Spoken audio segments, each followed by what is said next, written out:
অবরুদ্ধ গাজা উপত্যকায় দখলদার ইসরায়েলি বাহিনী আল জাজিরার 5 সাংবাদিক সহ অন্তত 7 জনকে হত্যা করেছে।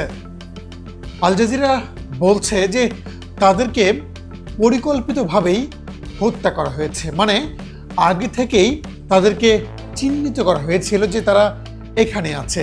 ঠিক দেখেন যে আল শিফা যে হাসপাতাল, সেই হাসপাতালের পাশেই সংবাদ সংগ্রহের জন্য তাঁবু করে সাংবাদিকরা যেখানে অবস্থান করছিলেন, ঠিক সেখানেই হামলা চালিয়েছে দখলদার বাহিনী।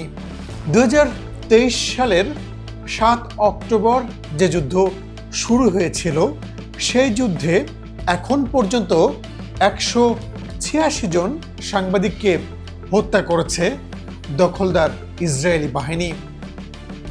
আপনারা জানেন এরই মধ্যে কিন্তু 62,000-এর বেশি সাধারণ ফিলিস্তিনিকেও তারা হত্যা করেছে। যদিও বেশ কয়েকটি গণমাধ্যম বলছে নিহতের সংখ্যা 1 লাখ ছাড়িয়ে গেছে।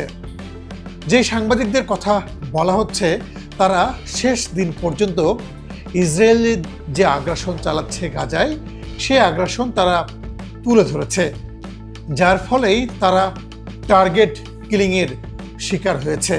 আল জাজিরার যে 5 জন সাংবাদিক নিহত হয়েছেন, তাদের মধ্যে একজন অনেকদিন আগেই একটি পোস্ট লিখে রেখেছিলেন এবং তার মৃত্যুর পর সেই পোস্টটি সামাজিক যোগাযোগ মাধ্যমে প্রকাশিত হয়েছে।